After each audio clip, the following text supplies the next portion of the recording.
Welcome to the show dedicated to helping you not just survive retirement, but to have the confidence to lean in and really rock it because you're focused on the right things. My name is Roger Whitney. It's exciting to be back. Took a month off to focus on a couple special projects, made massive progress on them, and there's still a lot more work to do, but that's okay. But I'm so excited to be back here hanging with you. One of my favorite things to do. And today we're going to focus on answering some of your questions. So hopefully we can help you take a baby step towards rocking retirement. We have questions from Barb on whether it's Fidelity or Vanguard, a Rule of 55 question from Mark, an inherited IRA question from Craig, and a few more. And we're going to start off with a question we answered a few months ago on about choosing a retirement coach. I answered the question, then Kevin Lyles, coach in the Rock Retirement Club, had a lot of wisdom because he's an expert in this space. So he and I are going to answer that question as well. It's a lot. Let's get this party started with rocking retirement in the wild. So this is the segment where we try to profile someone like you taking action, either on the financial end of things or the non-financial end of things, taking action to create a great life in retirement. And Brian emailed in and said the way that he is rocking retirement is that he and his wife, I assume, are playing pickleball at various places during open play times, I guess, during the week. So these pickleball facilities say, anybody come and play. It's not a league. You don't have to have a reservation. You just get matched up with random people. So Brian has been really leaning into this. And he says it's so much fun to have the freedom to play during the week, play mostly with people like us, retired people, and socializing in the physical activity is an absolute pleasure, he says. We could have never predicted how much fun we are having and what a big part of our week it has become. So Brian, kudos to you. I think that's a great idea. What I like about that idea is physical activity for sure. And it sounds like it's with your spouse. So you're doing it with your spouse. I love those kind of group activities. And you're getting to meet a lot of different people. So you're checking a lot of different boxes there. Physical activity, you're meeting new people, and you're doing an activity with the person you love. That's pretty cool. I love that. I think that's a great way to, we call it habit stacking. And this actually, Brian, has been on my mind because this is part of one of the special projects that I've been working on in terms of taking action in the non-financial realm. So kudos to you for putting yourselves out there and instilling a new habit that's bringing you a lot of joy. Now let's have a chat with Kevin Lyles, coach in the Rock Retirement Club, about how to choose a retirement coach. So the other day, Kevin Lyles and I were chatting, and he mentioned a question that we answered on the show a few weeks ago now, I guess, about do I need a financial advisor or do I need a coach? And I gave my perspective, but Kevin, I would argue, is one of the preeminent retirement coaches in the country. So he said he had a perspective. I thought we'd share it. Kevin, so how do you navigate this decision about what you need? Sure. And Roger, I remember that question, and it wasn't clear to me if your listener was asking about a financial retirement coach or a non-financial retirement coach. So we can talk about both of them. Typically, when we talk about retirement coaching, we're talking mostly about the non-financial side of the retirement transition. You know, the meaning and purpose, the status and significance, identity, social network, all those kinds of things. But retirement coaches also deal with some of the financial issues. It's mostly about helping people get confidence. Number one, on the first time, getting confidence to retire. You know, do I have enough money saved? You know how tough that is with your clients. You know, that's a gating question for people to be able to retire. The second one, though, and probably is more prevalent, is once they're retired, having the confidence in their financial plan to actually spend the money and live their life like that they've earned by saving all those years. So if we're talking financial coaching, I just wanted to differentiate that from financial advising, what you do. And I wanted to ask about that because the lines here are very blurry. They are. And they're not regulated. As you know, they're not particularly regulated. If you're not advising someone on a qualified plan, you don't really come under too much regulation in this area. Anyone can offer financial advice to someone. So it's a little scary. But here's, to me, the differentiator is coaches certainly don't sell products, but they don't even recommend specific investments or insurance products or anything like that. You know, if I'm dealing with a retiree and I see they've got 90% of their portfolio in their company stock, I might ask them a question, you know, hey, what would happen if that stock tanked tomorrow? And depending on their answer, they might say, yeah, maybe I should sell that. And yeah, you ought to think about that. But if they're just, I don't think that's a real risk, then what I'm going to do is refer them to a financial advisor. I'm going to say, call Roger Whitney, because you need to understand the risk that is in there, even though I won't advise them how to, you know, sell 80% of your stock and go into this. That's not what a coach does. So how does someone like the gentleman that asked the question, and we'll have a link to it in the Noodle email, how does someone determine the right tool for the job? Sure. I would think first is, I'm answering my own question, but first is, what is the job? What am I looking to accomplish would be the first, right? Yeah, if you want someone to manage your investments, to give you advice, maybe to actually handle your investments, then you're looking for a CFP and advisor. Would it also not Roger Whitney? Would it also not be if you're looking for someone to build a financial plan of record and give you specific recommendations for you to implement, then it might be a planner, a financial planner that does flat fee plans? Absolutely. But even there, you start to get into a gray area, right? Because as you know, from the Rock Retirement Club, we have a lot of members who do it yourself, right? And an awful lot of those members who aren't working with advisors still would like a second set of eyes.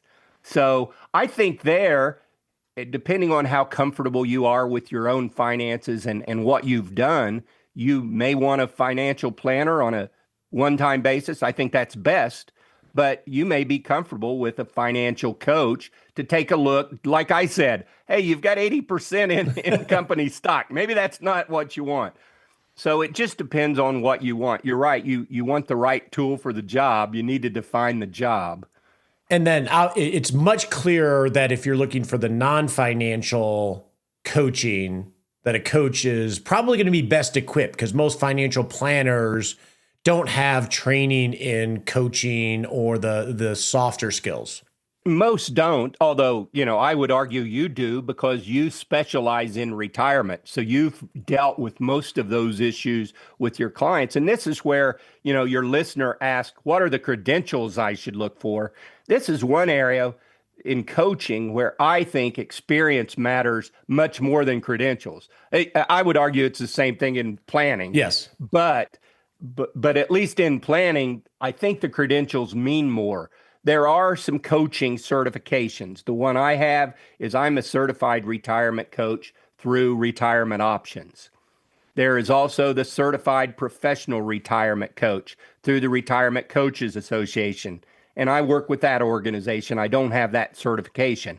There are some others, like there's a retirement coach certificate you can get through the International Association of Professional Career Coaching. There's the Kinder Institute. George Kinder, the life planner, does the registered life planner certification. There's a lot of those, frankly, and I've done some of those in my training. They're helpful, but the experience is what matters. And so what I think people should really look for beyond credentials, and maybe even in lieu of credentials, is who do they regularly coach? You know, are they coaching people like me? I tend to work with professionals and executives just because of my background. There are There are coaches out there that specialize in first responders. And so if you're a first responder and you're looking for a coach, I would go to her. She's great. There are some that deal with specific issues like Encore Careers. I think of Mark Ross in the Rock Retirement Club, one of our coaches. He deals with Encore Careers. So it really is, you need to define what you're looking for and then find a coach who has that experience. So when you find a coach, because I mean, it's the Wild West in finding a retirement planner, which is always difficult. Andy Panko and I have had breakout sessions where we didn't have a lot of great answers other than interview questions. It's much or more the Wild West in retirement coaching because the bar of entry is a little bit lower. How do you sift through someone that actually is able to deliver on what they might be saying? Yeah, you've just got to, I mean, obviously referrals is one way. You can talk to friends who may have worked with them, but it's really getting a comfort level with them. Every coach I know will have an initial session free of charge. You know, you talk for a half hour, just, hey, what's on your mind? What are you working on right now? And I'll tell you if I think I can help you with it. And you just got to get a comfort level. That's the only way I know to do it. But frankly, isn't that true with most professional relationships we have? It is. Yeah. You know, I know with doctors. So let's talk of doctors. You know, if I'm going to have brain surgery, I don't care so much if I like the brain surgeon, if he or she's the best brain surgeon there is. That's not what this is. Coaching is more, you've got to have a relationship that you're comfortable with, that you're comfortable sharing your innermost thoughts with, and that you feel like can nudge you in the right direction, because that's really what coaches do. Yeah, I've used a professional coach for years, various ones for various things. And it's difficult to put a return on investment to a coach because there is no demonstrable change in trajectory, et cetera. It ends up being the difference in perspective or the conversations that I end up having with my wife or with my team afterwards that are the return. Yeah, to me, the number one skill you're looking for is your coach a great listener. You know, some coaches sort of, and I'm sure it's the same with retirement planners. They have their script, they have the way they proceed, and it doesn't matter what the client in front of them wants or needs, they go down their path. There are some coaches like that. A good coach, though, will listen, will have good intuition about what's really going on here, what's causing the problem, and can suggest things. You know, you're right, it's hard to put a value on it, but it's also easy to recognize occasionally you got that one idea that completely changed the course of your life or how you feel about the problem. Well, I appreciate you sharing that. If someone is looking for a coach, I recommended the book because it was written by coaches, and so there was a bar of entry to that. Mention that book again, and we'll put a link to that. But where else could people go? Sure. The book is The Retirement Collective. It was put out by the Retirement Coaches Association. It's shared wisdom from top retirement coaches. I did one chapter in it about there are, I think, 15 chapters by 14 other coaches on different aspects of retirement. That's a good thing to look for. And quite frankly, you read a book like that, and if one chapter really speaks to you, that might be the coach you should contact. But where I would recommend people go is the Retirement Coaches Association has a website with a lot of free materials that you can read on there, but also a coach directory. And if you want a coach that you can meet in person with, it's by state and by area. You can look at the coaches in your area. You can look at their bios, give them a call, have an introductory call with them, see if you think it'll work. Most people and most coaches work over Zoom, so you don't need someone local. So you can look for specific issues that you might be facing in their bios, just like you would do with any other search for a professional. All right. Thanks, buddy. Go play with that grandbaby. Talk to you later. Now it's time to answer some of your questions. If you have a question for the show, go to askroger.me and you can type in your question, leave an audio question. You can even leave an example of how you're rocking retirement in the wild, and we'll try to feature it on the show. Just go to askroger.me. All right. Our first question. Oh, it's so good to be back to this. Is from Barb. Barb says, I currently have 1.7 million in retirement assets at Fidelity. The rest of it I manage myself in CDs and cash, etc. I'm confident in my retirement plan, Barb says. I was thinking of moving my Fidelity assets to Vanguard in order to reduce fees, she says. I don't need a lot of hands-on management. I mainly want the service of asset allocation management. So that's what she's trying to solve for. So, and she did a little comparison chart in her email, which was wonderful. Thanks, Barb. She said, brick and mortar access. Fidelity has an office I can go to, so that's a yes. Vanguard does not. But then she says that's not a huge factor for her. So we'll call that a neutral, a little advantage Fidelity. Fees. Fidelity charges us 80 basis points, 0.8% for the asset allocation program. Vanguard would charge us 0.3% or 30 basis points. So that's a difference of 0.5% a year. So if we do the calculation on that, Barb, that's $8,500 a year more that Fidelity is charging you for the exact same service. Big advantage Vanguard there. Rebalancing, Fidelity does it 10 times a year, she says. Vanguard does it 4 times a year.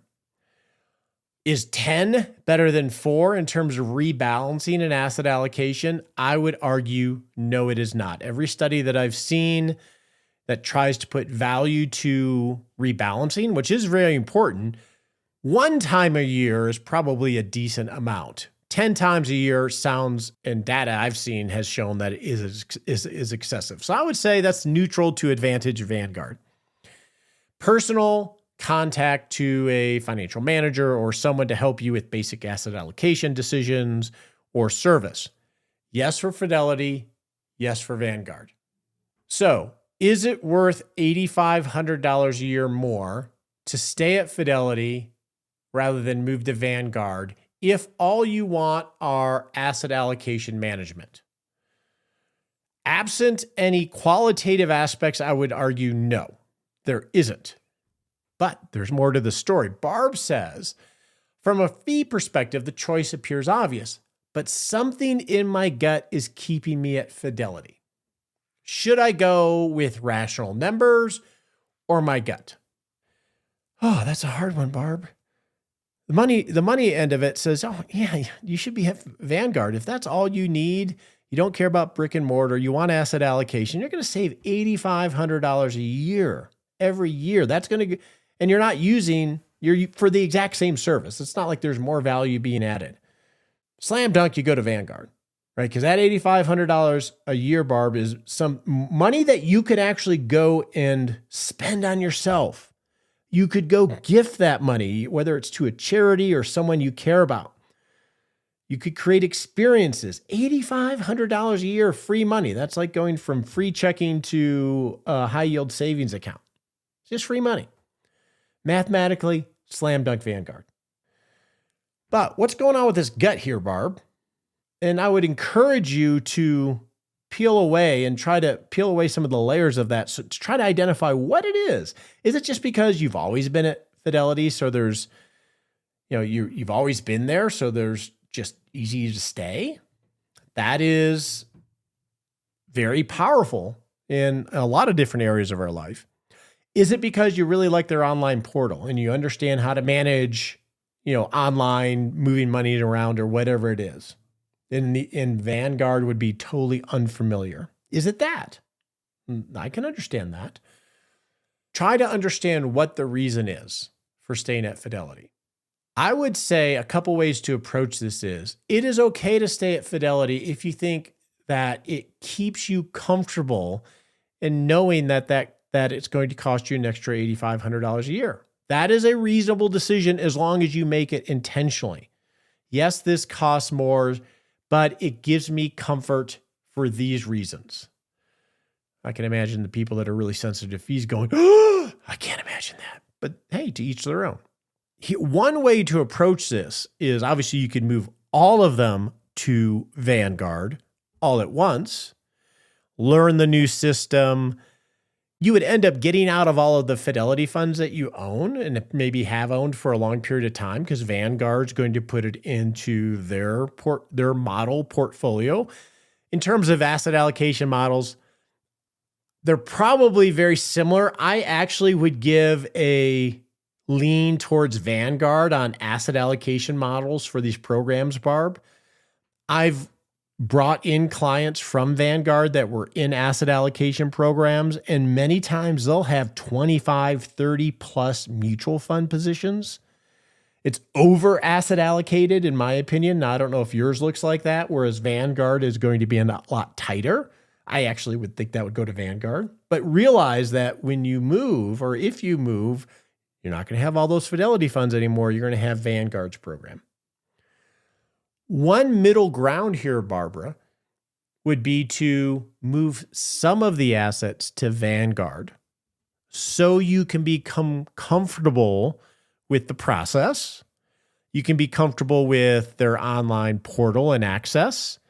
You can be comfortable with how they invest it and the interactions you have with the personal representative there, and give it a 6 month test. That way you can go through the process once while staying on home base, being Fidelity, and you may realize you like that portal better, or it's really about the same.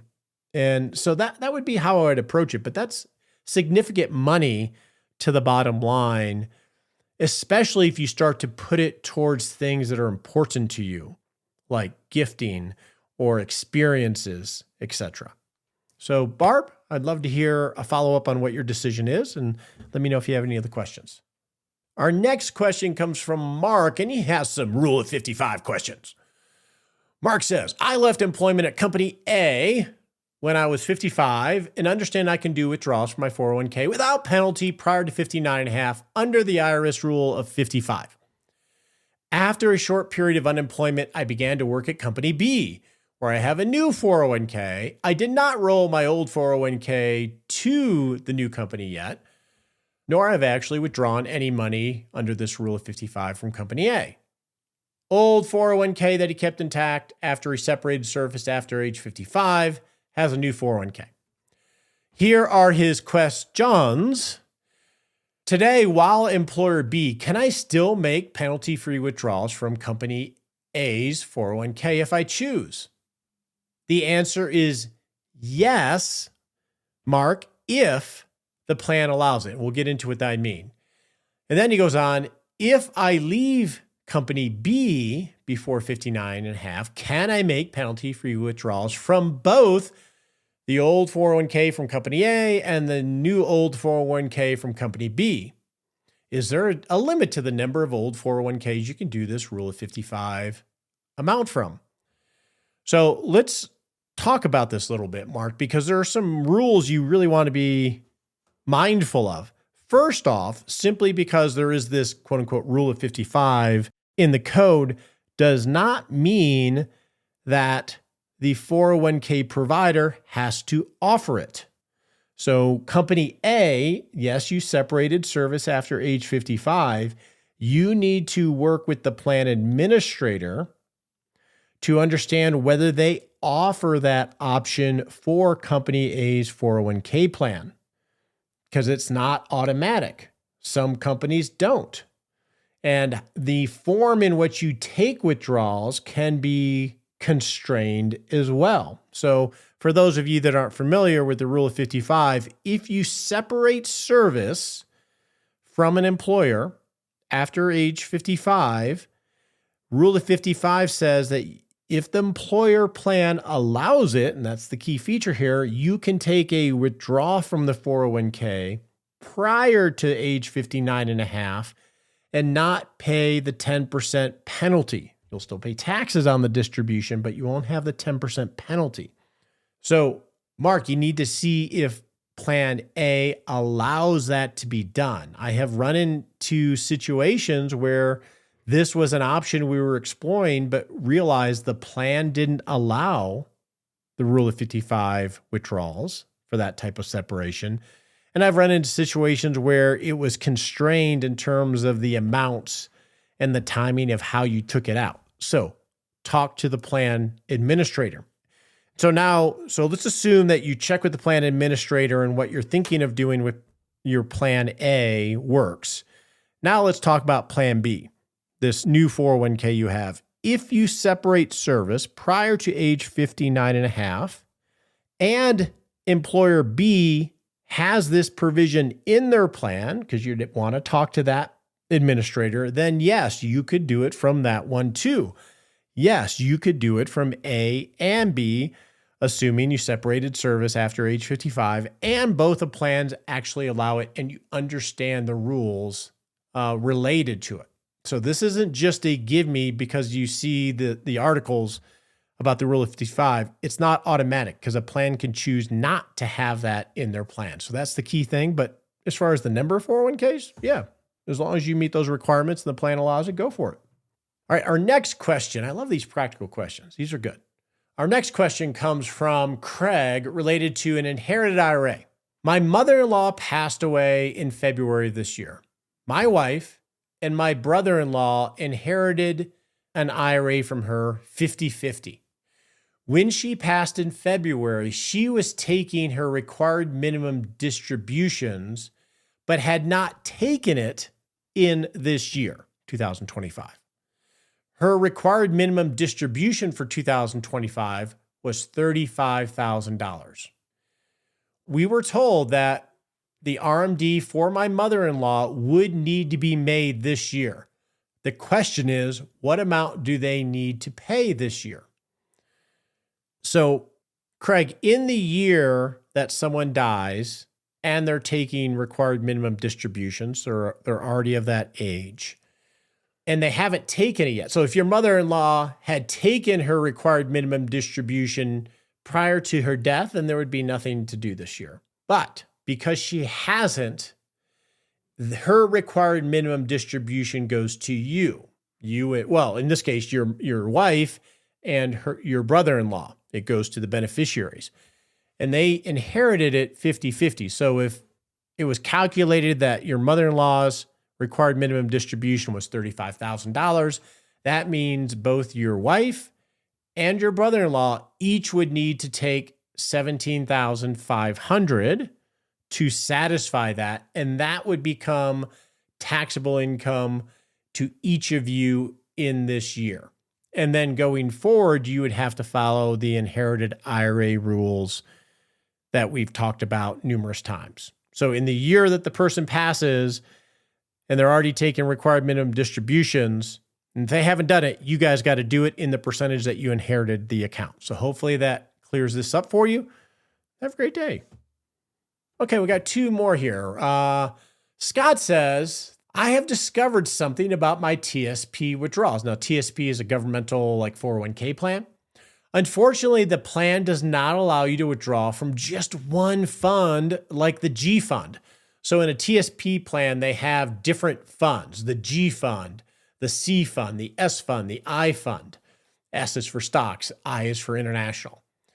Any withdrawal from my TSP plan, I'm assuming after I've retired, will be distributed according to the asset allocation percentages. In my case, I have 30% in the G fund, which is like the government bond fund, 45% in the C. Oh, what is C? It's just a corporate bond fund, I believe.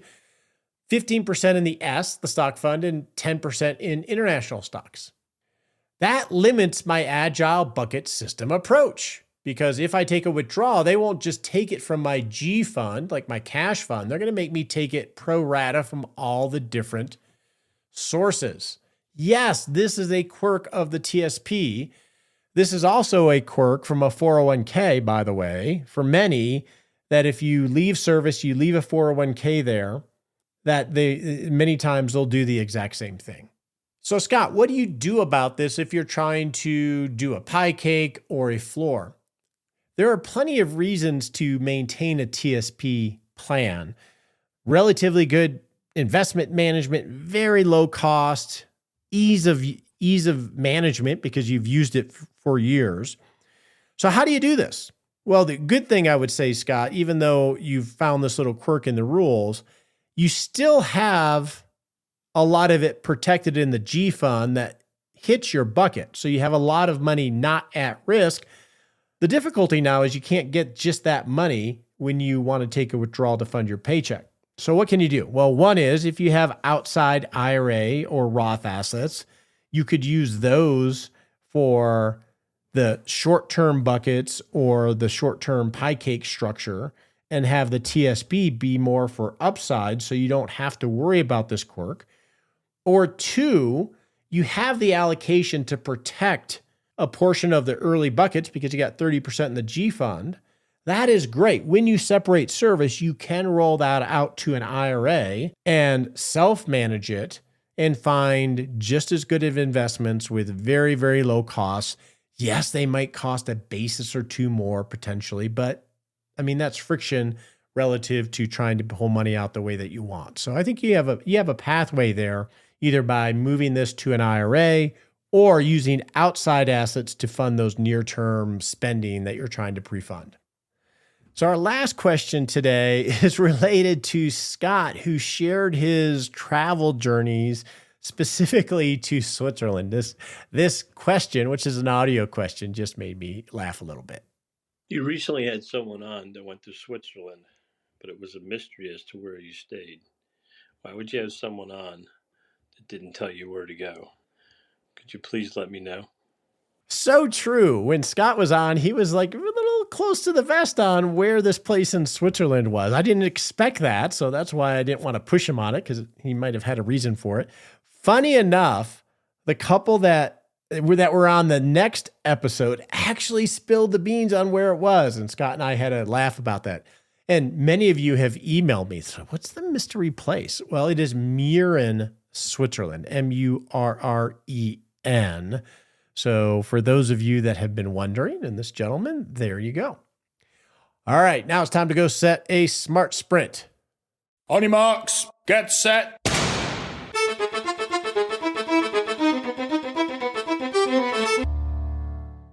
And we're off to set a little baby step we can take in the next 7 days to not just rock retirement, but rock life.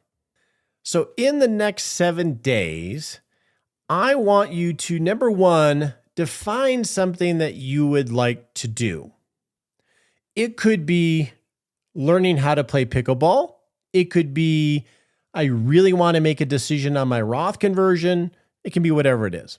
Decide something that is new to you that you want to explore and maybe take some action on. Step one. Step two, I want you to find one person that has done this thing. If it's a Roth conversion, find someone in your cohort of friends or community that has done a Roth conversion. And this could be online, this could be in person, and talk to them about how they thought through it.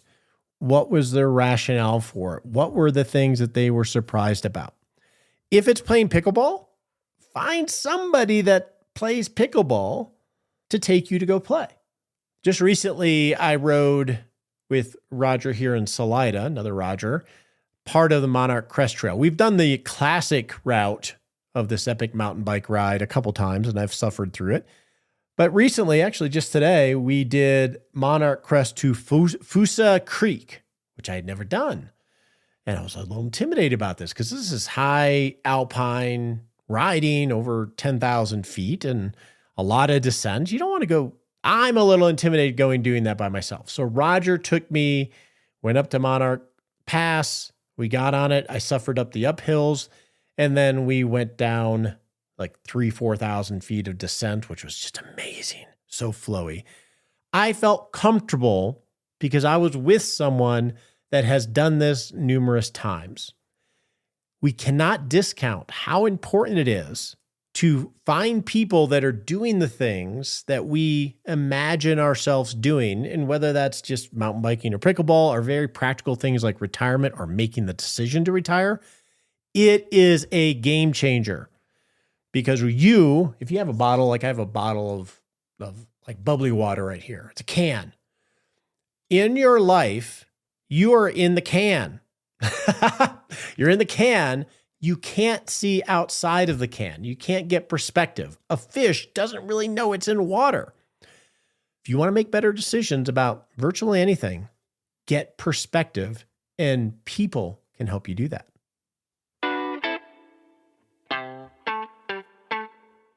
All right, I got 5.5 more weeks here in Colorado before I go back to Texas. We got the RRC Roundup, our annual conference, which is like 350 people at the end of September. So I got to prepare for that. My daughter's getting married in October. I got 5 weeks with no travel, nobody coming into town. My wife's actually going home for 2 or 3 of those weeks. So I got some focus time. There's something I love about being able to focus on some of these special projects. Can't wait to share these with you. If you enjoy the show and you want to go deeper to get links to resources that we share or a summary of the show, we share that every Saturday morning in the Noodle. So if you would like to get a weekly email of recap of the show, you hit reply, it comes directly to me. Go to rogerwhitney.com and you'll see you can enter your name and email and sign up for that. Hope you're having a great summer. The opinions voiced in this podcast are for general information only and not intended to provide specific advice or recommendations for any individual. All performance reference is historical and does not guarantee future results. All indices are unmanaged and cannot be invested in directly. Make sure you consult your legal, tax, or financial advisor before making any decisions.